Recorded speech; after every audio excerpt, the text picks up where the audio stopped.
Thank you for this opportunity to be here. Thank you for this opportunity to be here.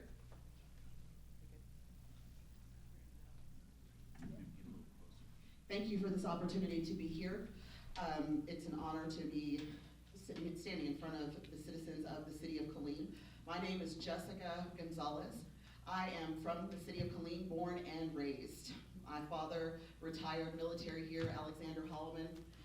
Did 3 tours of Vietnam, was here when it was Camp Hood.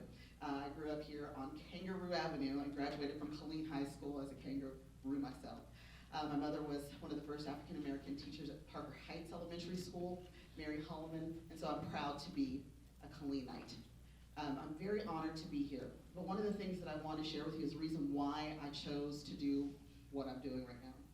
Not only is this my hometown, and I saw that there was a need for some changes and for some improvements, I also felt that I was able to build a bridge, to start working on communication, start connecting groups and organizations, and getting our citizens and our groups out of silos to start working together to get more done. I feel that a collaborative effort is essential to our success. I also believe that the city of Killeen has a lot to offer, and I feel that we've been kind of pushed aside. So building relationships, not only with each other and with people that are working within different industries here, but also with our regional leaders, our state leaders, our federal leaders to help us. It's all a collaborative process, and I do believe in that. So I feel that I'm the best candidate to help build that, and continue to help build that bridge. It is my honor to have served and to work with groups like Meals on Wheels to be able to partner with that program and to be able to create an opportunity through ARPA funds to donate to that group that serves our community on a day-to-day basis. They handle so much for our seniors and for those that are not able to handle their food service and to be able to get out. And so to be able to help partner with our communities has been an honor. Thank you. Thank you, Ms. Gonzalez. And let's hear from Gabriel Montalvo.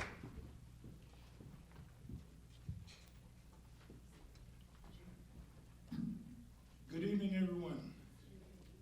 It is such an honor for me to be here, and I'm going to be the first one to tell you guys I am not a politician, okay? So you guys are going to get the real Gabriel tonight.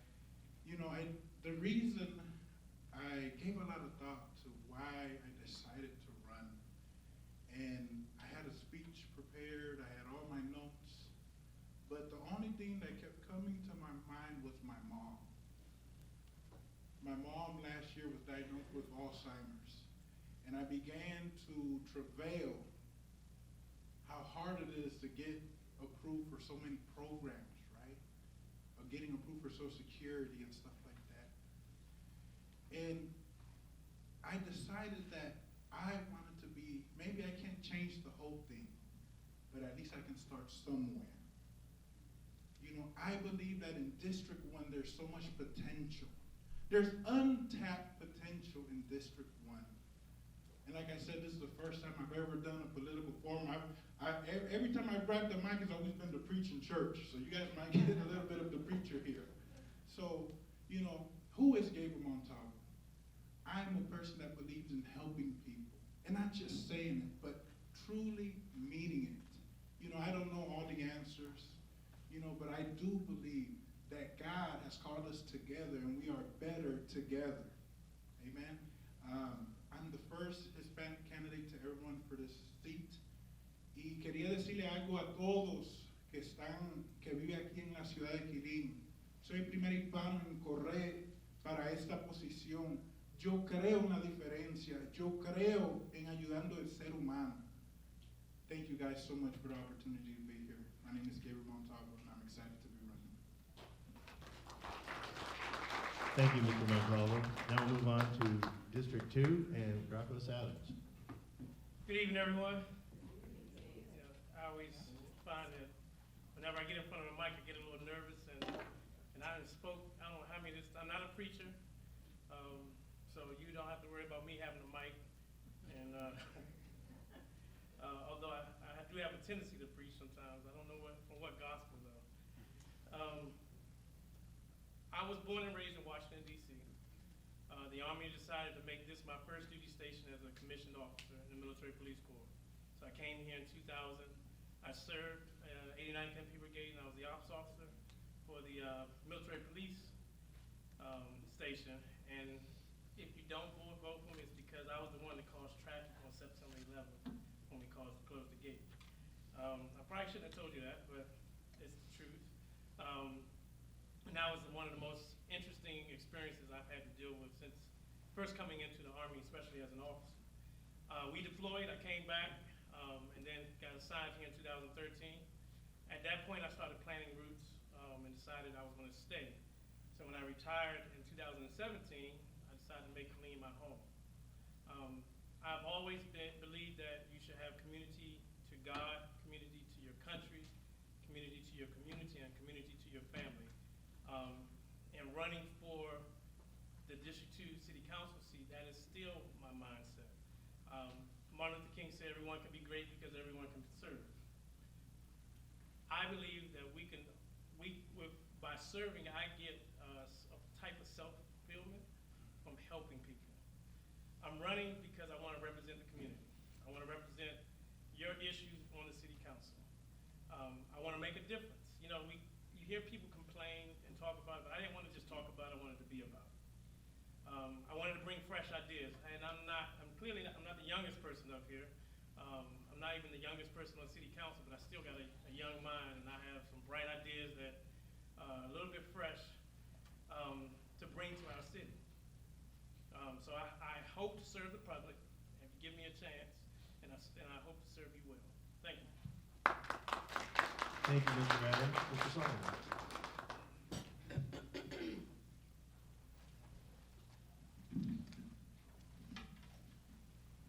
Good evening, everyone. It's so good to be here. I am so excited to be here, and I want to thank KDH for having this forum, and I just thank everybody for coming out to hear what we have to say. I want to tell you a little bit about me. Joseph Solomon. I've been here. I lived in Killeen for 6.5 years, a little over 6.5 years. Oh, we lived in Killeen because my lovely wife is here tonight, and we've been married for this June will be 43 years. And we have 2 kids. We have 1 son-in-law, and we had 3 grandkids. And they all reside here in Killeen area. And so we are so excited about that. But why am I running? Oh, let me say this too. I am a part of the Christian House of Prayer staff. I serve as an executive director of the Refuge Corporation. I have served on the city council in Copperas Grove some years ago. But back to the question of why I'm running for the seat. I'm running because Killeen is a great place to live. Despite of all of the bad rap that we get, this is a wonderful, wonderful place to live. We live here and we love it. The more I stay here, the more I love it here. We have so many things to offer. This is a family town. This is a wonderful family town, and I want to be a part of the solution to help move Killeen forward. I want to represent District 2, and not only District 2, but I want to represent the entire Killeen.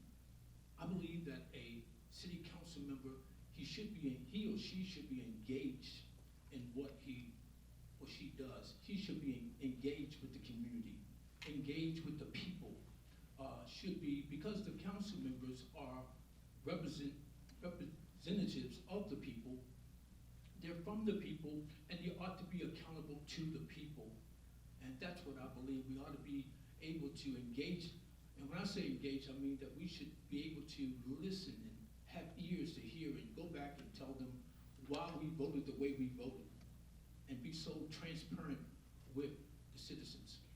And so that's why I would have run. Thank you so much. Thank you, Mr. Solomon. We'll move on to District 3, Patsy Bracy.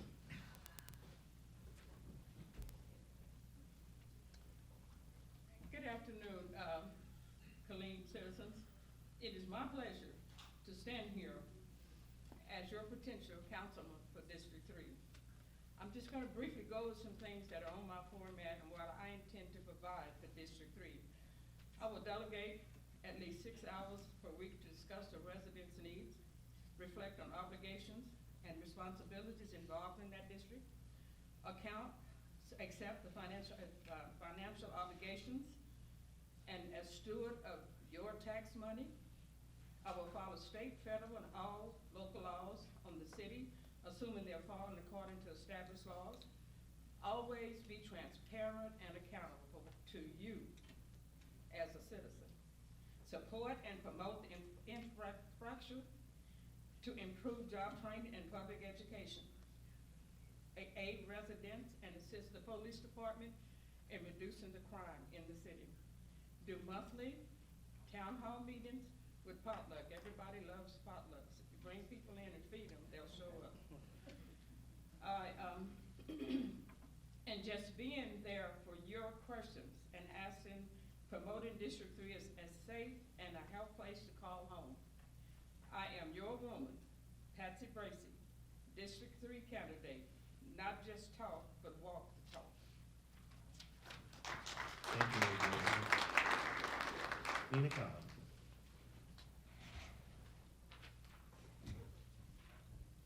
Good evening, good evening. I am Nina Cobb. I am your councilwoman for District 3. And let me tell you what I've been doing. We had an adoption of a comprehensive plan, adoption of pavement designs, adoptions of Chapter 25 subdivision amendments, adopted traffic impact analysis. We have adopted agricultural and architectural design standards. We have hired directors of a downtown revitalization. I've been working, folks. We have initiated placement of 5,000 water meters.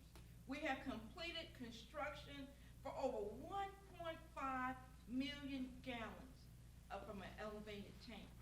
We have put 5 new suppression units in service. We have received FEMA grant money. We put it to good use because we got you some fire engines for the new fire station number 4. We purchased land for Station 4. We hired architects and engineers. We've been transparent because everywhere you walk and everywhere you go, we were ready to give you the answer. And if you come to city council meetings, you can indulge in citizen comments. We're ready. I've been working. Remember my old slogan, work will win when wishing won't? If you don't work, you don't get anything. And when you called me and there was a job to do, we took care of it. Let's keep going. We hired an ADA compliance manager.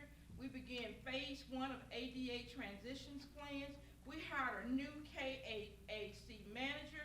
We began building improvements. We're still working. Because not only did I work in my district, we work together. And when you work together, magnificent things occur.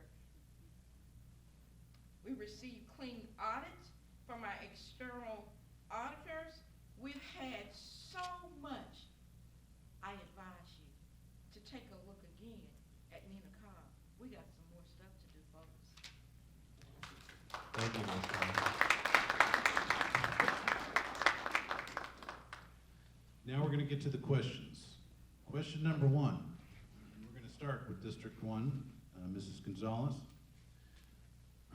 What have you accomplished in your first term in office, and what measures have you proposed that became law? Thank you. So the question was, what have I done so far in office? I helped to hire a downtown director of revitalization. One of the things that I worked on was working diligently for our downtown district. Again, this is a huge opportunity to do something different.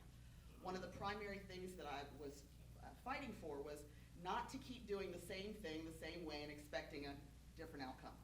So with that said, what we had to do was start structuring ourselves a little bit differently. So I worked to hire a downtown revitalization director. One of the other things that we also need are some designations to raise awareness and also help our businesses that are downtown.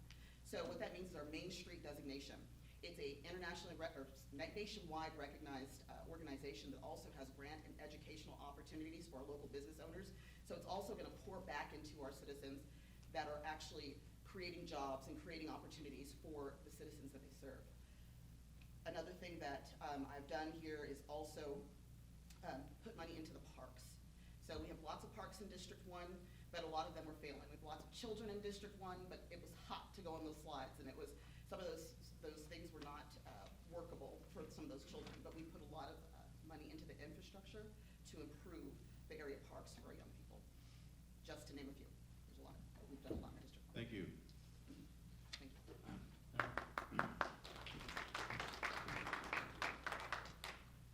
Mr. Montalvo, slightly different question here. What are your goals for your first year in office if elected? How do you plan to achieve them? Good evening. By being open and collaborative, my main mission in running is to revitalize and help move forward, finally, the revitalization of the downtown of the city of Killeen. As a small business owner, I know how hard it is to have bills, have a staff, have things you have to pay for, and feel like you don't have any support. I believe that revitalization of the downtown is the key to our future. So I want to work, number one, pushing forward more initiative, more education, more money for our downtown businesses. I want to work to help have more youth programs for the downtown, the District 1. We need more. And so one of the biggest things that, I hear all the time is that, you can't just sit there and do it. You have to go out, you have to be present, you have to be, in the community and be an ear to hear what exactly residents need. Revitalization of the downtown, Killeen infrastructure, working with more youth programs and stuff, and helping, the entire citizens. Thank you. Thank you.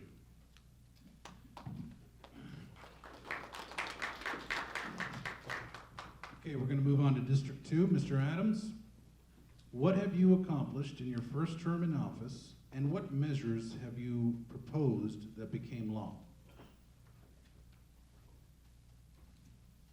So as many of you know, I have not had the opportunity to have a full term. The council appointed me back in March of last year to serve the completion of the term as there was a vacancy. Immediately, and I was honored and humble. I was actually surprised by the appointment, but thankful. So what I've done so far, one of the biggest things I promoted was the Summer Youth Employment Program. Initially, so this summer, you'll have 20 youth that will be a part, will have jobs, and they're gonna take them off of the streets and give them a chance to earn a wage. I'm gonna also promote that to get bigger over a period of time and get more partnerships, but it's a program that's ran through the city. While I'm serving on K-Tempo, for the Killeen Temple Metropolitan Planning Organization, I kind of pushed the Chapel Road project more to the forefront. I proposed the Downtown Advisory Committee to support the downtown revitalization and assist with the Main Street designation. And then recently I proposed the Youth Services Committee to work with our Youth Advisory Commission, because I think it's important that our youth get more engaged and be involved. So I look like Thank I got you. time. So. Oh, thank you, sir. I do want to remind everybody we have 1 minute on these for these answers. Okay, Mr. Solomon, slightly different question. What are your goals for your first year in office if elected? How do you plan to achieve them? Well, my goals, first of all, I like to start off with how do I plan to achieve it? That is working together and collaborative and working with City Council. One of the goals would be, first of all, making sure that we have a balanced budget. Maintaining, I believe that we should have a balanced, continue to have a balanced budget. Another thing is working with the downtown. But another thing also is to, in terms of crime, still working with crime. We have a serious, not a serious problem with crime, but I want to make sure that we can lower crime.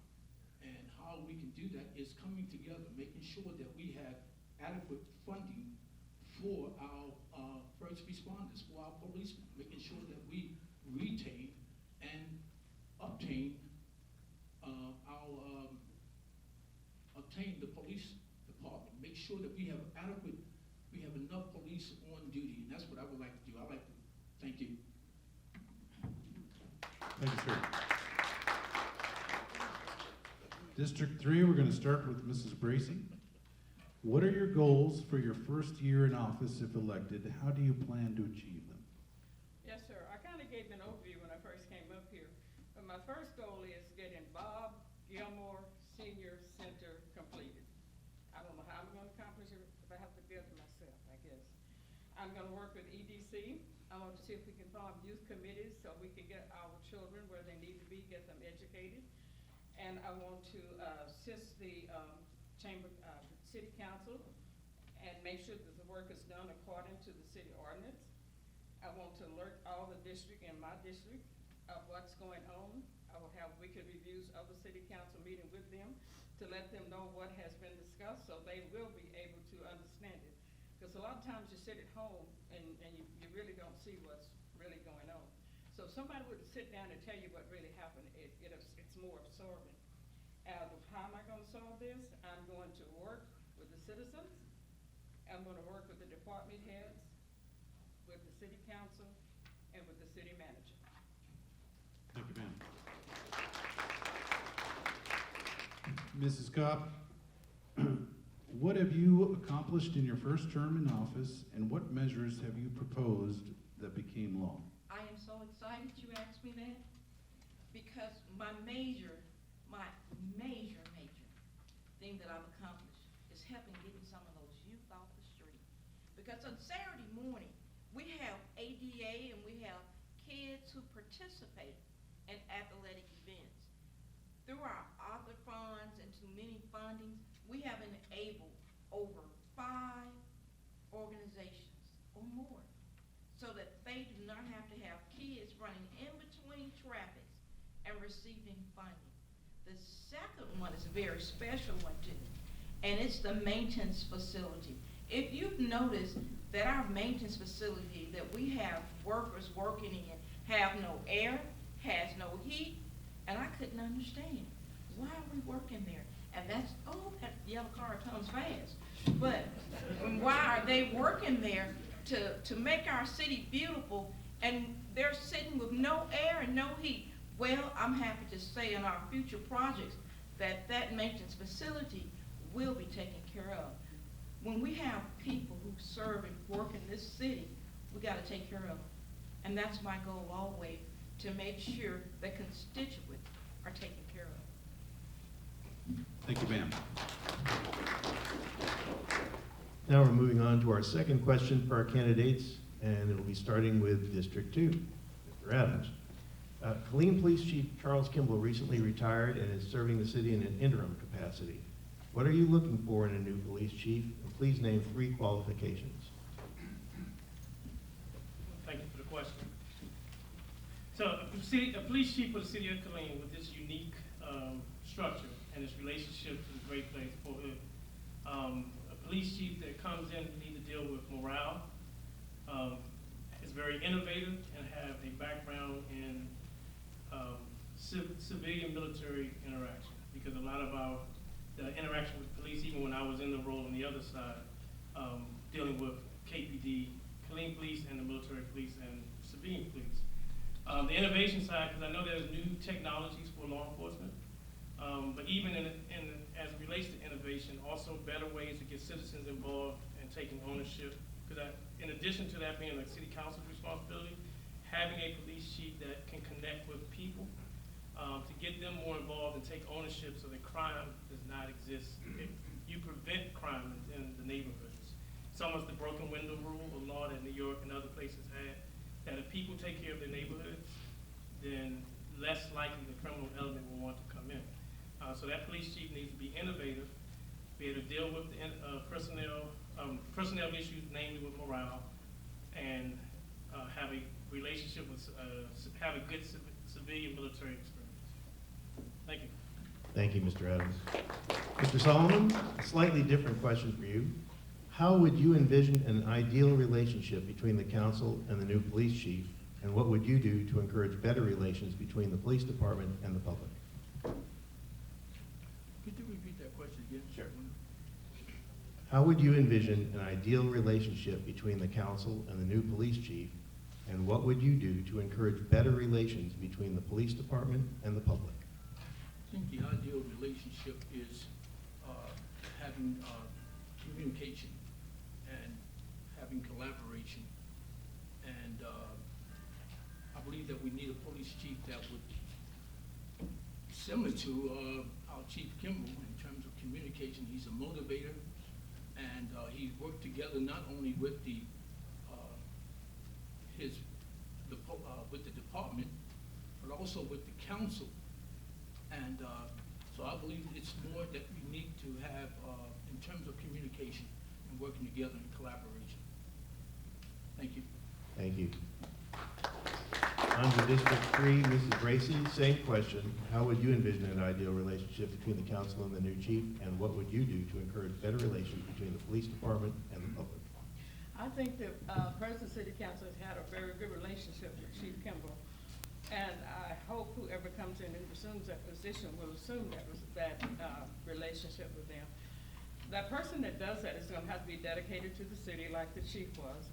He'll have to be diversified and realize that this is a very culturally divided, we have people from all over the world that come here. And they have got to understand this. This is a military town, and people are in and out of here every 2 years. It's not a stable town, so that's what we gotta learn.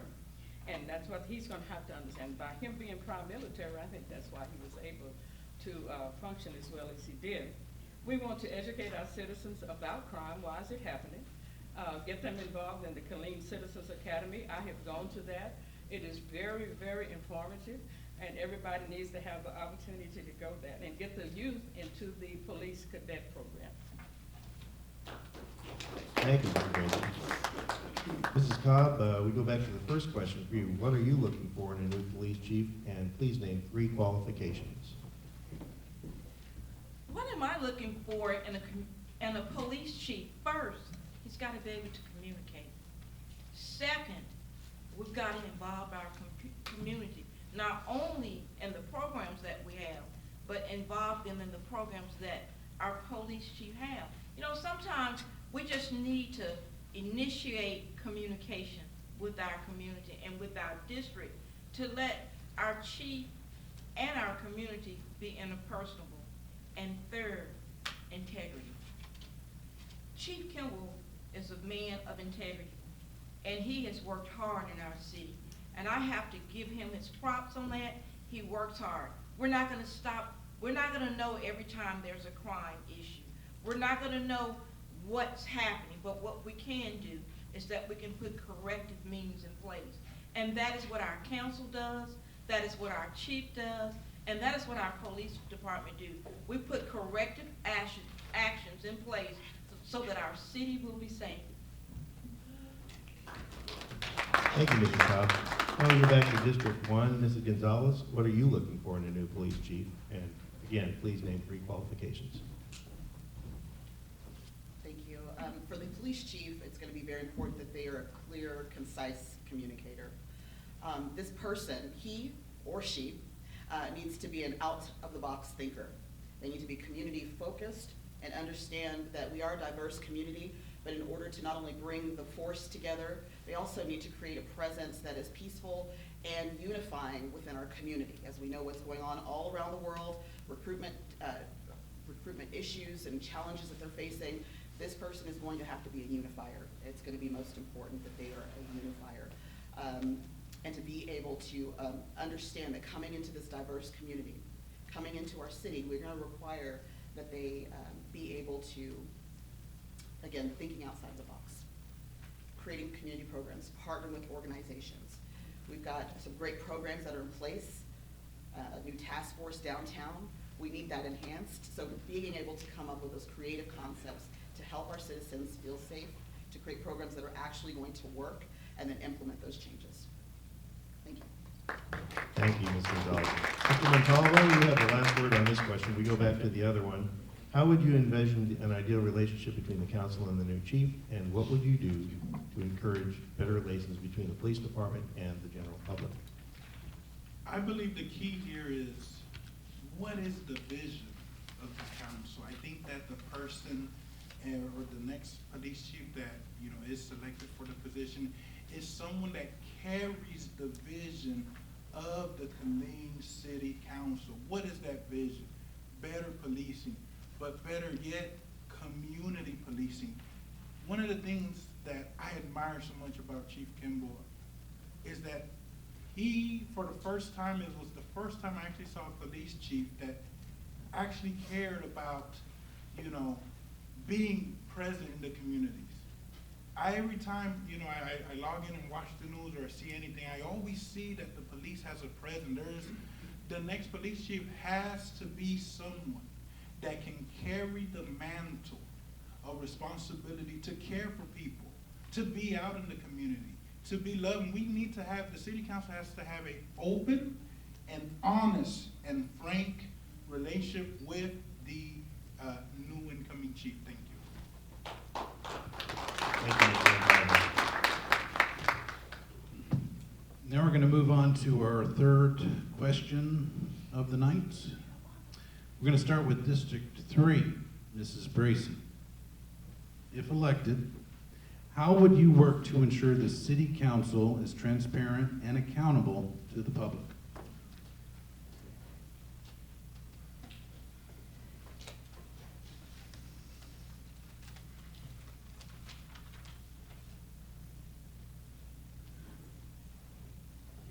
Okay, Webster defines transparency as the quality of being easily seen through, while transparency in a business or government context refers to being open and honest. As part of the corporation government, best practices requires disclosure of all relevant information so that others can make informed decisions. And it's probably not the city council's responsibility that you don't know. You have to get involved. You've got to come to the city council. I've been sitting down there since 2016, and I've learned so much. But that is your outlet as a city council. I think a lot of times I like on the 15th of February, that was a budget project. Did y'all know that? What, you know what time it was? It was 12 o'clock. Was that being transparent? That was another one on the 21st. Were you there? Thank you. Mrs. Cobb, a slightly different version, we're asking the incumbents. Do you think the council has operated in a transparent and accountable manner during your term? And how would you make improvements in these areas if re-elected? Sir, transparency is to be honest, it's to be just, it's to be fair. It is to be honest with people, what you can be honest with. When I ran for city council, I just thought that I was just gonna change the city. Everyone was gonna do exactly what I needed them to do to meet those standards. Transparency occurs when there's something that has appeared or happened that one may want to seek answers to. Sometimes we can give the correct answers. Sometimes we can't. My job is to be honest, to be fair, to protect the citizen and the constituents of District 3. I give what I can give. Every council member, our mayor, we work hard. We work hard to ensure that every citizen, every constituent, every child have what they need. And the transparency is there. Thank you. We're going to move over to District 1. Mrs. Gonzalez, do you think the council has operated in a transparent and accountable manner during your term? And how would you make improvements in these areas if re-elected? So the answer simply is yes. I do feel that the council has operated in a transparent manner. What can we do to continue to encourage that? I think that the fact that we've got citizens who are present, they've got their YouTube channels and their Facebook channels there, and they're live streaming to encourage the approachability of our council members, that we can be present and anyone, whether you are for or against what we are standing for in that moment or voting for in that moment, to be approachable is also an effort to help transparency. So being approachable, I think, is essential to that. But I do think we've done a great job thus far of being transparent. Thank you. Thank you. Mr. Montalvo, if elected, how would you work to ensure the city council is transparent and accountable to the public? Well, I believe that there needs to be more, you said, can you repeat the question, sorry? If elected, how would you work to ensure the city council is transparent and accountable to the public? Okay, perfect. You know, I believe that there needs to be more transparency in our government. You know, when you work a 9-to-5 job, or a lot of the people in the city of Killeen work, you know, late hours, working stalker position, working, you know, manufacturing positions. So a lot of the times they don't have time, you know, to watch the 5 o'clock news or, you know, be on social media. I believe that we, as, you know, when I get elected, we have to be more transparent. I believe that the citizens of District 1 should be the most informed citizens of Killeen. Every single thing that happens, the citizens need to know. Even the council people that show up late, we got to dock them on and all that. But, you know, we have to be more transparent and accountable. Thank you. Thank you. District 2, Mr. Adams. Do you think the council has operated in a transparent and accountable manner during your term? And how would you make improvements in these areas if reelected? In general, I say yes, but I also know that there needs to be improvement. So even if it's not the city council that's responding to requests for information, if the city staff doesn't do it like it should, it's still on the council to do it or to make sure it gets done. If elected, if I'm give me a full 2-year term, I'm going to promote ways to improve the freedom of information requests. But I'm going to look at the current situation, and I've been observing them over the last year, those that did come in. Look at better ways we can do that, as well as making our government documents more accessible and not as costly as they have been, as I've been informed that they have been. I'm going to promote more transparency in decision making. And one of those ways is I would like to promote neighborhood advisory committees. It's not a level of bureaucracy, just a level where citizens can come together in their particular neighborhoods and council members can go in here, be evaluated, fussed at, or whatever the case may be, because I think every council member already here already know we've been evaluated, fussed at, sometimes cursed. But that's your opportunity to be held accountable as well. I think that running a city government should be a collaborative effort between the people and the government, and I think we need to open these new avenues to allow for more input. Thank you, sir. Finally, Mr. Solomon. If elected, how would you work to ensure the city council is transparent and accountable to the public? When I'm elected,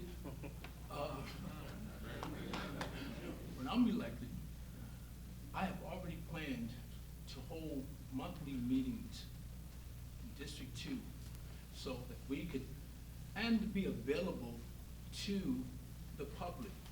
I have my phone number available, I have email available that people can call me anytime. And you may not get me at any time, but I will return your call. I believe that's a part of being transparent. I believe transparent is not only available to the public, but also to the media, just being open. And I believe transparent is when you, in terms of when you make a decision, you should be able to explain to the public how you arrived to that decision. And I believe that being transparent, you ought to just be able to be available and explain and just be honest and just be open with the citizens. Thank you. Thank you, sir. Here's the fourth question for our candidates tonight. Let's start with District 1. Killeen faces a possible lawsuit by Bell County over the city's adoption of Proposition A, the ordinance to decriminalize misdemeanor amounts of marijuana, following its approval by the city's voters in November. Ms. Gonzalez, do you support Prop A, and how do you reconcile your oath of office, which obligates you to support state law, with your vote to let stand an ordinance that conflicts with state drug laws? And Prop A was, again, I was telling you, it was not necessarily my battle, but the citizens brought that initiative to the council. Part of my responsibility legislatively is to make sure that we're following our charter and that we're doing that in a fair and responsible way. When we followed our charter and allowed our citizens the opportunity to speak and to use their voice, they voted to have that put onto our ballot as an initiative. And we were advised by legal to go ahead and that was actually recommended to let that happen. But more importantly, one of the things that I could not do and I could not set well with was to take away or rescind a vote. At this point, if a citizen has cast their ballot, I think that we are opening a very dangerous can of worms when you start looking at taking votes because of a particular issue. If it's Prop A today, what will it be tomorrow? And if you just start wiping away votes, you are creating a whirlwind of troubles. So with that said, I think that the courts need to decide at this point. They need to decide how that handles. That's how laws get made on the federal level, on the state level, and so that's where we're gonna let that stand. Thank you. Thank you. Mr. Montalvo, do you support Proposition A, and would you consider repealing it if elected to the council? Now, this is where I'm probably gonna get controversial, okay? We are a nation of laws. We are a nation of laws. And I believe that one of our core responsibility, not even as city council members, but as people, is to always be honest. I believe that that decision has already been made by the citizens of Killeen, but I do believe before wasting the citizens' time,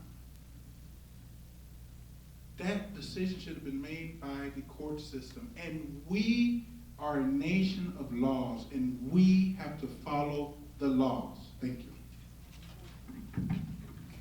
Thank you, Mr. Montalvo. District 2, Mr. Adams, do you support Prop A?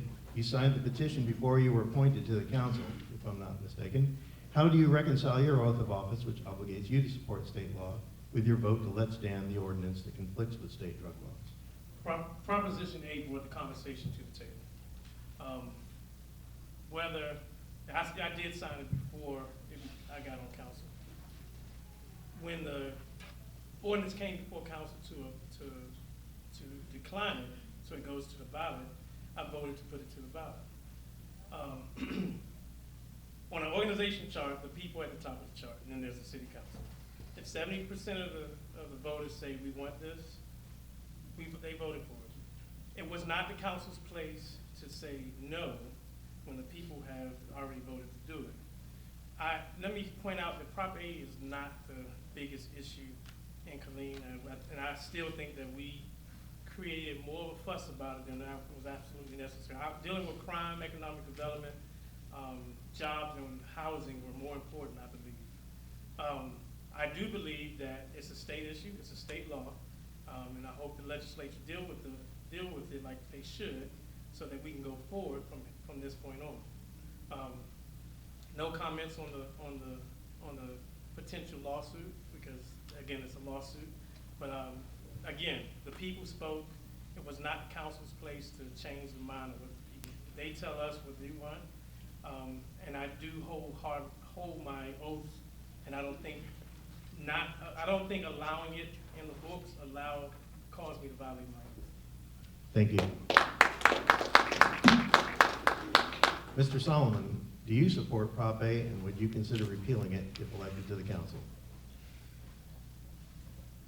Well, I can tell you, I voted against it personally, but I believe that we should follow the law.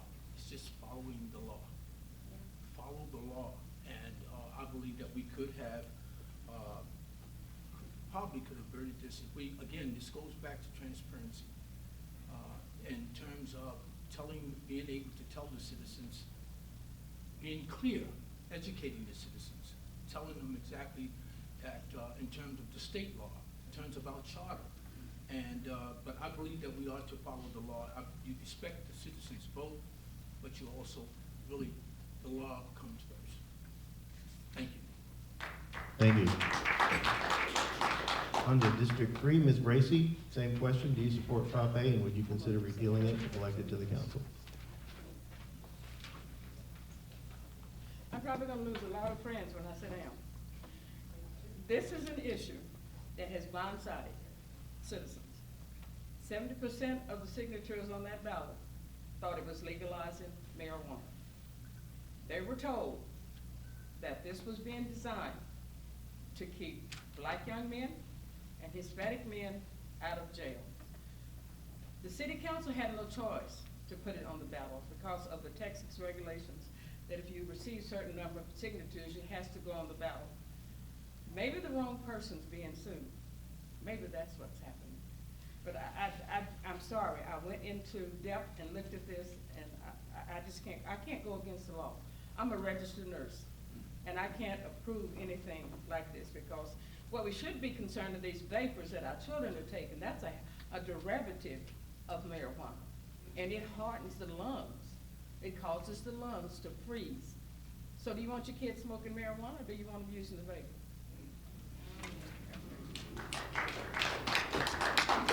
Thank you, Ms. Bracy. Ms. Cobb, do you support Proposition A? And how do you reconcile your oath of office with the state law? You know the rest. I know the rest. Yes. Good evening, Proposition A. Killeen Daily Herald made it a big topic the next day, and in big letters it said, Nina Cobb says no. Nina Cobb still says no. And I say no because the health, because even though we think we're stopping crime and we think we're stopping young men, the state of Texas says no. That's right. So it doesn't stop anything. It just hinders and prolongs. And it could even give parents some money that they will be spending extra to take care of their young man or woman if they're caught. But the bottom line is that it's no. If it doesn't fit, we just can't do it. And it doesn't fit our state and our laws.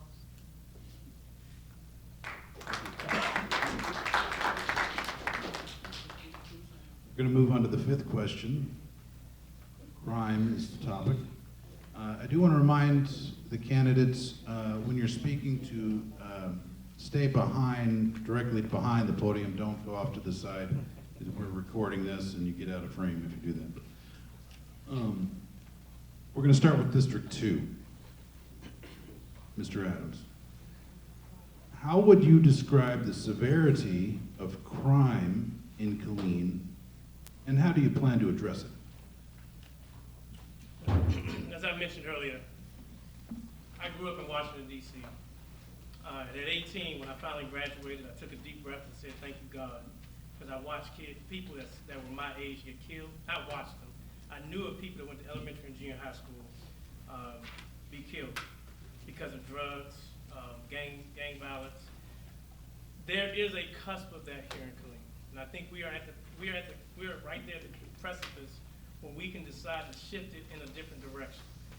To do that, I think first we need to make sure our police are better trained and resourced, but the police aren't the ones that we call them to respond to crime.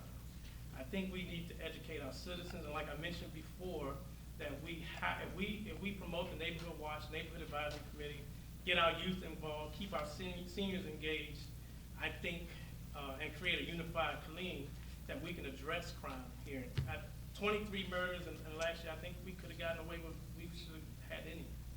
And that's why I said before, the marijuana thing, I think the crime that we have now was more important than the property discussion. Thank you. Thank you, sir. Mr. Solomon, how would you describe the severity of crime in Killeen, and how do you plan to address it? Well, the severity of crime, we have crime, but it's not as it's purported, as it's said. We do have crime. Every city has crime. And how we would address it, I believe that we need to lower crime. We don't want crime in our city. We don't want it at all. And how we would do it, again, I would go back to what I said before, and that is we need to have adequate competitive pay for our first responders. We need to have we need to retain, we need to have, and we need to obtain, we need to attract, and the only way to do that is have adequate pay. That's how I would address that. But then also, it's not just on our police department, it's also on, thank you, I see that yellow sign. It's not just on the police department, it's also on the whole entire community. It's the community. We should be educating people in terms, just like my opponent said, in terms of neighborhood watch. Thank you, that's it. Be obedient. Thank you, sir. I'm hearing some people in the back are having trouble hearing. I'm going to put another mic up here. So feel free to talk into any mic. Check. It works. Sorry about that. All right. Thank you, Mr. Solomon. Now, Mrs. Bracy, same question. How would you describe the severity of crime in Killeen, and how do you plan to address it? I think our biggest problem in Killeen is we have people coming to Texas with felonies. And when you come to Texas with a felony, you can't get a job. You can't get a job, you can't get an apartment, you can't get another thing. So they start robbing, they start burgling. I don't know how we're gonna control that. Because but we have a lot of people that come here and they do have felonies. And everybody that's from Texas knows how that is addressed. And that is the main problem, is taking care of that situation. I don't know how we're gonna do it. Maybe we will come up with a solution. I hope so. Thank you. Mrs. Cobb, how would you describe the severity of crime in Killeen, and how do you plan to address it? The severity of crime in Killeen is more than what we want. Everyone's looking for a solution. My Nana, I'm not gonna tell you who my Nana is, but my Nana, when my children were going to Ellison High School, and things would occur during the day, and if she saw something that should not be happening, she called someone. She was my brother's keeper. She was my sister's keeper. If we cannot be our brothers and our sisters' keeper, we're not going to achieve any goals if we don't take care of each other. The police is doing what they're doing. Maybe they're not doing it at a pace that everybody wanted to be done. I know everyone want to walk the streets of gold, and they don't want anything happening, no one doing any wrong, but that's just not reality. We've got parents who really just are new parents. We've got to work with our parents. Some of our parents don't even understand curfews. I just tell you that no one solution is the end all, but we got to be our brothers and our sisters' keeper. Thank you. District 1, Mrs. Gonzalez, how would you describe the severity of crime in Killeen, and how do you plan to address it? Thank you. I would have to ask that question with a question. The severity is defined by whose standards? When we start looking at crime, it's a real issue, and it's an onion. There's a lot of problems that go into this. Whether we're talking about the severity of crime as it relates to challenges with our youth, well, we address that by creating more programs, creating more outreach opportunities, creating more what we've done with funding our nonprofit organizations to be able to reach the young people and meet them where they are. Whether we're talking about crime as it relates to the homeless, that's a whole other program and a whole other situation. So when we talk about severity of crime, are we also talking about a disproportionate balance of laws and punishments for laws, and really digging down and figuring out how do we find more balance there? It's a huge question. So the severity of crime in Killeen, I say we have our work cut out for us. My goal and my hope, and I will continue to say it, I say it every Tuesday on that dais, is to get our community organizers out of the silos, to bring us together for a collaborative effort. Back in the day, they had groups and churches and organizations that worked together collectively for a cause, for the community. You knew where you could go for help, you knew you could turn to for help, and you knew to call for help. We need to bring that back. And so it will take a collective, collaborative effort, but people to stop talking about it and actually be about it. Let's do the work. Thank you. Mr. Montalvo, how would you describe the severity of crime in Killeen, and how do you plan to address it? Part of the issue here is that Killeen is growing. And whenever a city is in the process of growing, it attracts more issues with crime, more issue with homelessness. We address it by, number one, supporting our police officers. But we just can't only support our police officers. It has to be a multifaceted, multi-year, multi-dimensional approach, community engagement with the churches. You know, it is a problem. But you know, when I travel to New Jersey, New York, they have some real issues over there. But I'm just so thankful that we live in a city that is focused on solving the issues. We have to support our police officers. We have to get on the street. We just can't talk the talk. We gotta walk the walk. Thank you. Thank you, sir.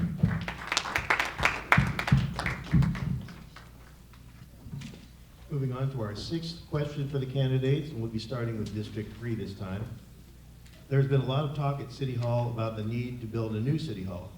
Would you support a bond that raises property taxes to build a new City Hall? And if so, where should it be built? And what is the maximum dollar amount it should cost? Ms. Bracy. Me?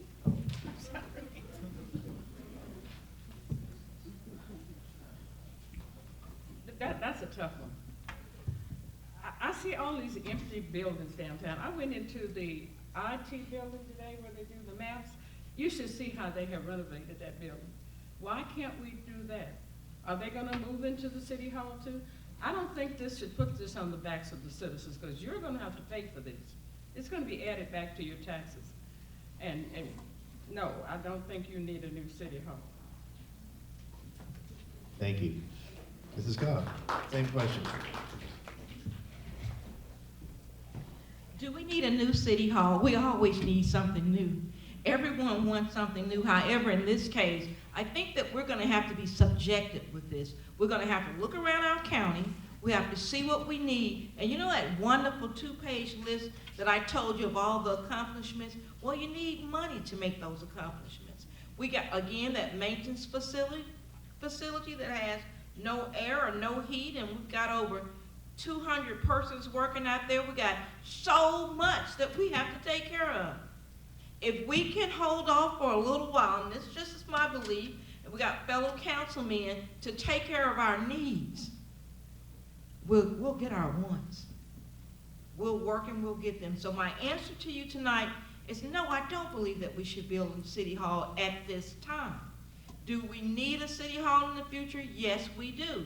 But we've got too much going on right now to make that leap.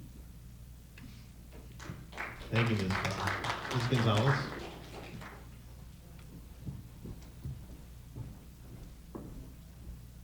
Thank you. So we have to be thoughtful with regards to this. So we think about people that are mobility challenged.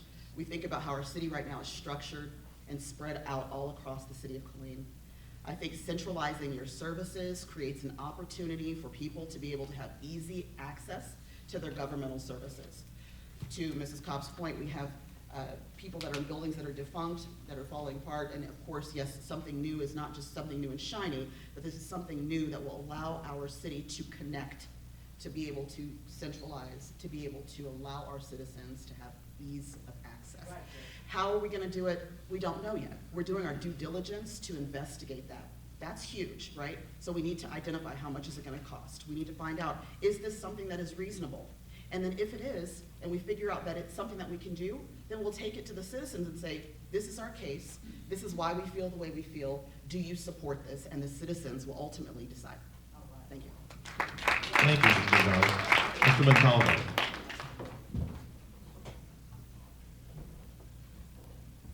I believe that ultimately, as a city council member, we have to be wise steward of the people's money. And I believe that, you know, we have to be as efficient as possible. But I'm just gonna speak from my heart right now. I believe that, you know, I support a new city hall, but ultimately that's gonna be up for the residents. But what I am more concerned about is investing in getting more ways of getting a grocery store in in District 1. You know, we can go vote, but we can't go buy groceries in our own district. And I like to eat. I'm just gonna be honest with you. So I believe that we have to let the citizens decide, but I believe that we have to also keep a main focus on working hard to allocate dollars with KDC to bring a grocery store to District 1. Thank you. Thank you, Mr. Montalvo. Mr. Evans? For that question is yes and no. We don't need it today, we don't need it next week, next year, or within the next 5 years.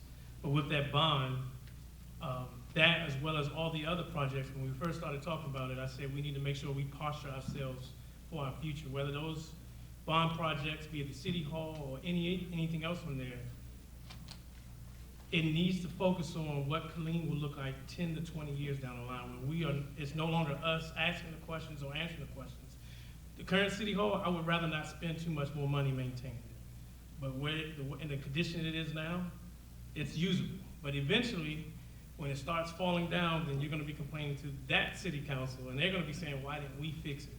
But in the idea of the bond, that is a citizen, and I solely support bringing it to the citizens. But it's not a be-all, end-all, because we have asked each citizen to provide their ideas. City Hall was just one of those ideas. There are numerous others, and we're still asking for you to provide input. So please go on and complete the survey. Come to the meetings when we start talking about it, and when it finally we decide to put it on the ballot, please come out and vote yes or no to it. Thank you, Mr. Evans. Mr. Solomon? I think that when it's needed, if we need it, and that would be up to the citizens. But we have to follow our comprehensive plan. We've already got a comprehensive plan, but the citizens will ultimately decide whether we should have a new city hall. We may not need it now, but later on we probably would. But if we do, let it be decided by the citizens. Thank you. Thank you. We're going to move on to question number 7. This is a topic that primarily affects District 1, North Killeen, but I want to remind everyone here that the council votes as a whole on projects. North Killeen has been described as a food desert where residents' access to fresh food is extremely limited. Do you have any solutions for this problem? We'll start with Mrs. Gonzalez.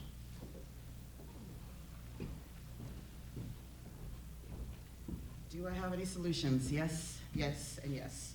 Do I have challenges? Yes, yes, and yes. Part of the solutions that we have been working on here in District 1 is outreach first to our business owners who have facilities that are accessible to be used as grocery stores, reaching out to vendors who are grocery providers. We have done go-sees, which means basically we've invited people from other areas, Oklahoma, the country of Jordan. There's been a lot of people here that have come to our city to investigate if this is a viable resource, if they can afford to open a grocery store. What are the logistical challenges of opening that type of facility here, and how much is it gonna cost? So opening the dialogue, creating an opportunity for business owners to come in and see. But then also, we had ARPA funds that we also allocated for startup costs for businesses. That would have been a great opportunity, and I was hoping for some citizens to put in for a boutique grocery to be able to open those up. So getting creative and thinking outside of the box. How can we do this? A big box store in District 1 we're finding is maybe not necessarily going to be a viable solution, but having 3 boutique grocers is a viable solution. So we've got people that are coming into town that are looking at our area. I'm saying come to these town halls, check in with me periodically if you want to know what's going on. There is a lot happening by way of investment in the city of Killeen, in our grocery store for our constituents. Thank you. Thank you. Mr. Montalvo? I'll repeat it here. North Killeen has been described as a food desert where residents' access to fresh food is extremely limited. Do you have any solutions for this problem? Last night, it took me 26 minutes to get to the HEB on Tremere. And I am tired of driving that far for groceries. Ladies and gentlemen, this is my heart. In order to attract, the key word here being attract, a grocery store to North Killeen is revitalization of the downtown. See, a lot of times we as citizens, we want to run before we can walk. We want to turn on the car when there's no gas. What we need is to focus on the downtown so we can attract a grocery store. I don't like to eat vegetables that much, I'm going to be honest, but we need more farmers markets. We need more food trucks, activities. But the key here is, in long-term growth as well, we need to be able to attract by revitalizing the downtown. Thank you. And bringing a grocery store. Thank you. Thank you. Mr. Adams? I might have to agree with Councilmember Gonzalez. There are challenges and solutions. One of the worst solutions is eminent domain.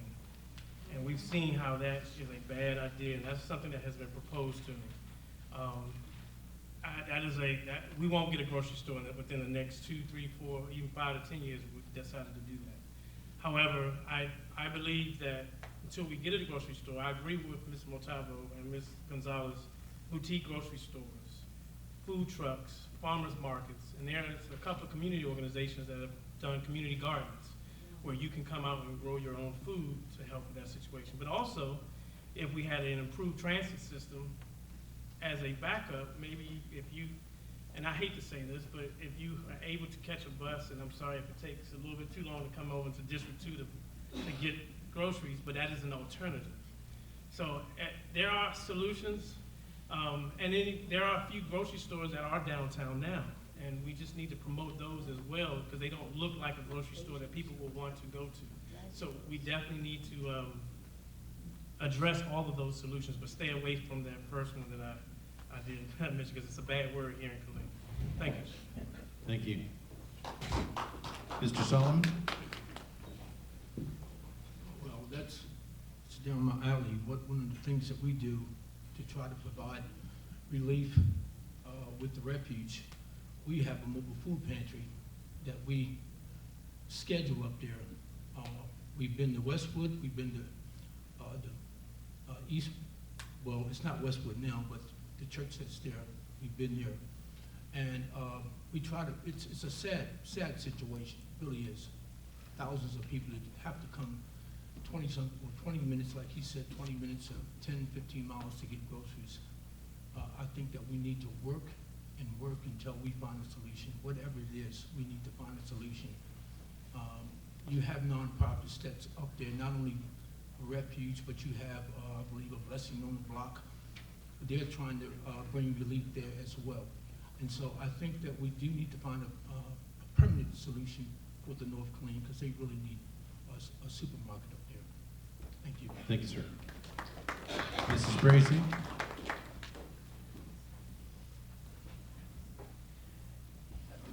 Right now, there's a problem of getting food to these destinations.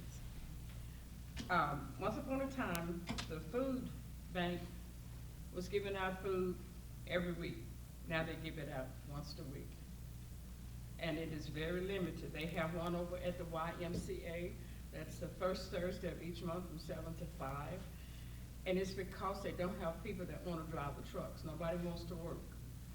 And that has caused a great problem in transporting merchandise. And we need to work with correct me if I'm wrong, I believe HEB said that they cannot put another foods grocery store in that building. Yeah. I'm sorry, I had to ask him because I didn't want to lie. I believe it's correct to say that HEB said they cannot put another grocery store in that building. There is something in the contract about that.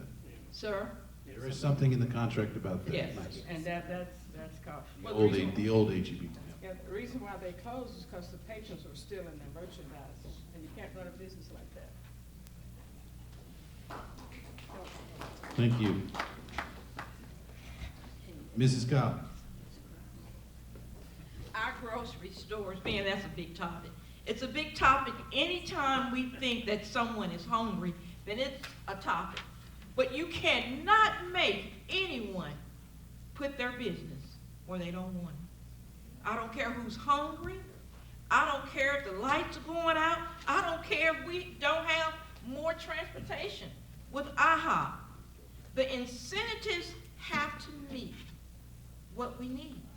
And so far, we have not had the incentives or the people or the back. And in the meantime, that was a time when my father got me up at 5:30 in the morning because we had to go and work in that garden. Sometimes you have to work with what you have until you can get what you want. And I do believe that if we continue to work with what we have, joy is coming.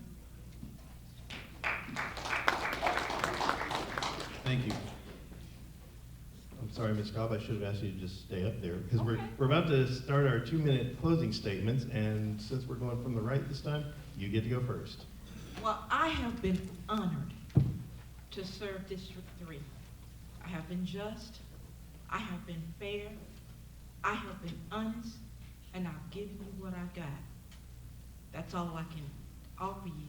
I can offer you fairness for seniors, fairness for youth, fairness for business, fairness, fairness, fairness.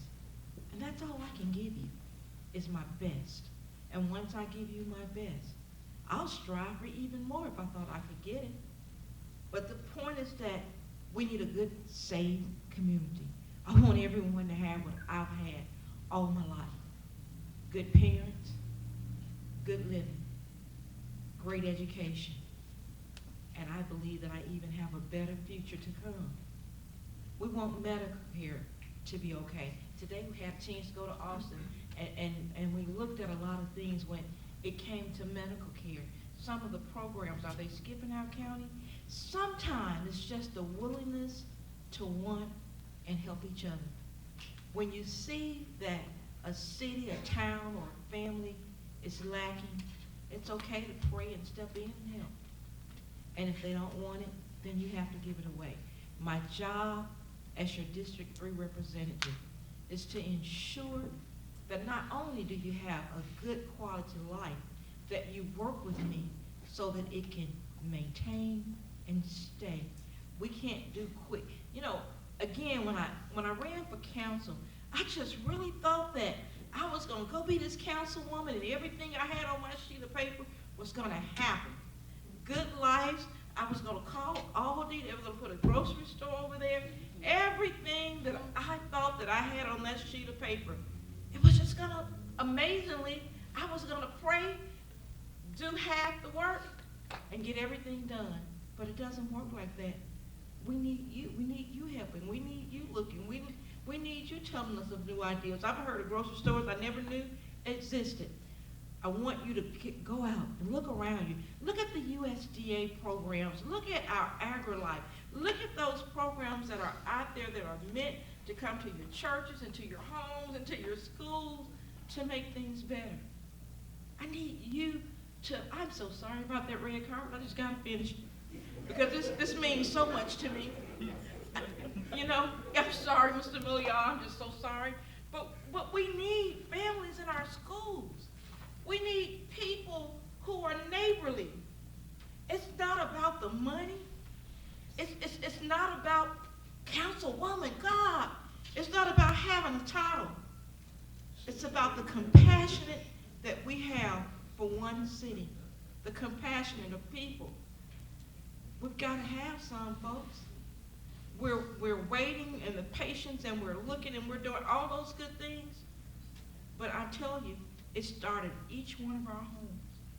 And if we're not willing to do it, I'm sorry, you can't expect for 8 people to take over the world if we don't have any help or any suggestions or any places. Okay, I'm gonna stop. Work will win when wishing won't. This city is important to me. I've raised 3 sons, and I get teary-eyed because when they were wrong, someone would say, hey, Miss Cobb, I see Ms. Wilkerson out in the audience. She would be at school, and she will say, hey, David had his cell phone out today on that desk, and it got taken away. I had no clue his telephone was taken. We've got to take a chance on each other, our families, our youth, our seniors, our businesses, and I'm going to go. Thank you. I think out of fairness, thank you, Ms. Cobb. I think out of fairness, we'll give the rest of the candidates 3 minutes for the closing statements. So now, Mrs. Bracy.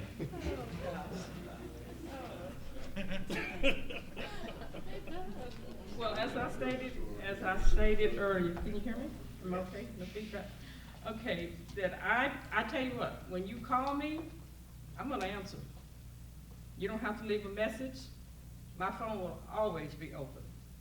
I don't care what it is. I know some people call it, they're counsel, and they never get an answer or return. You won't find that with me. I will be, you can rely on me for obligations and responsibility, accountability, financial obligations, the city budget. Always transparent and accountability, even if I have to be taken down by something you say. I'll stand in the gap for you. If you don't believe it, go over there and ask those seniors at the senior center how I stand up for them. I'm always transparent. I support and promote infrastructure. I'm aiding the police department. We're gonna see if we can't get some of our children and our parents involved in the youth cadets that the police department has. And have those monthly potluck meetings. And I can't do it without you. And if you put me in there, I guarantee you, you will never regret it. I just want to say, I am willing to work. I'm not up here to be just a city councilman. I'm here to work. I will be there to work and work for you, District 2, to represent District 2, and to represent the entire Killeen. I just want to say what I believe in having safe communities for citizens by lowering crime. I believe in planning programs for our youth and senior citizens. I believe in promoting fairness and transparency in city government. I believe in continuing to maintain a balanced budget. I believe in promoting and supporting measures that foster positive economic development and growth.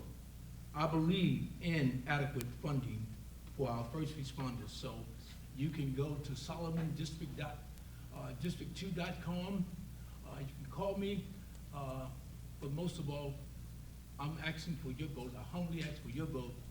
And when you vote, you're making a wise choice by voting for Solomon. Thank you. Thank you, Mr. Brown. Mr. Adams? You could walk with kings and not lose the common touch. Rudyard Kipling wrote in If. I have had the chance to walk with kings, and I'm still Riaco's. I'm still your rock. If you remember the commercial prudential, so when you vote for me, you'll get your piece of the rock. Every day since I came into this office, when I first started, I started on the north side of my district, which was the least or the most ignored part of the district, and I walked the block. Not to get their votes, but to let them know that somebody is there and somebody cares. Then I worked my way to the south. It's unfortunate when you first come into office, and this is not an excuse, trying to get I would rather have used public dollars than go and ask people to donate, because that means I'm in your pocket to use these communication systems to get out. So instead, I'm retired, so I have time. So I can drive around my district, I can drive around the city, and if I see you out on a Saturday, I'm gonna stop and talk to you. I'm gonna give you my card, I'm gonna say, call me if you have any issues. If you see me do something wrong in the council, tell me. I've created a Facebook page, Instagram, Councilmember Riacos Adams. Most of you that are friends have my personal number, so you call me anywhere to tell me what I did wrong or what I need to talk about. But I want y'all to picture a Killeen. So everything that we're doing in government is not gonna happen tomorrow. I want us to be postured for a future. I want us to grow forward together. I want us to see a Killeen that has neighborhood advisory committees that also work with the neighborhood watches, that work with the police, so we can alleviate crime. I want to see children, when KSD lets out its last day, they have the 14 to 20-year-olds have a summer job where they can make some money and start understanding what it is to work and be a positive members of our society. I want us to continue to have, I'm going to still support sustainable and smart growth. I want us to have a plan. I want us to use the comprehensive plan that we use and be able to adjust it if we need to adjust it. But most of all, I want to make sure we keep you involved in the process. So once you send us there, don't leave us there, because this is your city. We just represent what you want. I have voted no to things. I voted yes to things I didn't agree with, and voted no to things I didn't agree with. But if you reached out to me and the preponderance said, no, I don't want this, I want this, it's not about me. So when I get up there and you see me representing, you're seeing I am representing the 43,000 citizens in District 2. No matter whether you voted for me or not. I'm a deputy voting registrar. If you tell me you didn't vote, guess what? I'm going to register you so you can vote the next time. But most of all, and I'm telling you to fill out the city boards and commissions so you can have a voice on those bodies that advise the city council when we come before. So remember, and I could go old school and say vote for me because I'm like Allstate, and you'll be in better hands. But I'm not. So, thank you. Thank you, Mr. Adams. Mr. Gonzalez.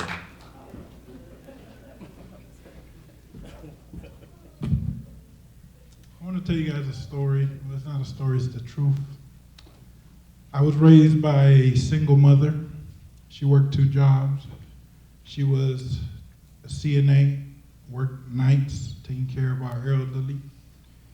And during the day, she worked at a housekeeper on Fort Hood. I'm just so humbled that a kid with humble beginning is able to be.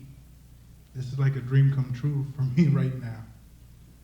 And I remember I would watch my mom fight to keep food on the table. And I always told myself, and I always felt it in my heart, I've always wanted to be an advocate for people that are fighting and pushing forward. If you elect me, well, I'm going to be elected. And I am going to fight for people that are pushing the ball forward. I don't know how my mom worked 2 jobs and still cooked. It wasn't the best, but she cooked. But she cooked. I work selling houses. I work with a lot of first-time home buyers. And I see the American dream slowly creeping away. And I want to be an advocate for anyone that is trying to become better, that is trying to move forward. That's who Gabriel Montalvo is at his core. A mentor of mine said 2 things. You look out for the elderly, and you take care of our children. Folks, my grandma is going to be 80 years old. She is still a firecracker, 4'3", and she could still knock me side of my head. I want to fight for people like her. At 70 years old, she was working 2 jobs, and she finally retired. I want to be an advocate for people that are constantly pushing towards their dream. And only in America can a little kid from the Dominican Republic be on a stage tonight. I'm asking for your vote. I don't know it all, but I'm willing to learn and I'm willing to fight for you. Thank you. Thank you, Mr. Gonzalez. Ms. Gonzalez, you have the last word. Thank you. So very nice to meet you. If you don't know who I am, again, my name is Jessica Gonzalez. I am from the city of Killeen, born and raised to Alexander and Mary Holloman. I am an advocate. I am a mother, a grandmother, and most of all, I'm a fighter. I didn't come to play. I was challenged and asked to run because they were looking for someone who was about their business, who was not going to be swayed, who was not going to do things the status quo way, who was going to be serious about finding alternative options to make things happen. and then to bring about that change. Now, I'm that person. And so I've been working diligently on behalf of my citizens and diligently on behalf of the city that I love to make sure that we are progressing and that we're moving forward, because we are not chopped liver. The city of Killeen is a force to be reckoned with, and I will tell anyone that. We are not our crime. We are one of the most diverse cities in the state of Texas. We are literally positioned in the heart of Texas, and we need to start acting like it. We need to unify, and then we need to do the work, right? We don't care about party affiliations. We don't deal with that. We don't care about where you came from, if you're on the east side, north side, 4th district, whatever. We are in this together. So my challenge to my citizens and across the city is to continue to let me work for you, but also to come out and help me help us. We have a congressional office for the first time in the city of Killeen. Did you know that? Do you know how huge this is? This is a big deal. So now we can start. Everybody says, where does the money come from? Where are we going to fund it? How are we going to get it? Not saying it's a cure-all, end-all, right? I get that. But we have an opportunity to show our state leaders and our federal leaders who are responsible for those dollars that are supposed to trickle down to some of the larger counties in Texas. We are here. We're organized. We're professionals. We are a community of leaders, of educators, of politicians, of grandparents. We are a force to be reckoned with. So if you are ready for serious change and you want to continue to stay the course, just know that progress is straight ahead. We cannot look the other way. We cannot be dissuaded. We cannot be divided. Let's stay the course and let's move forward. Thank you.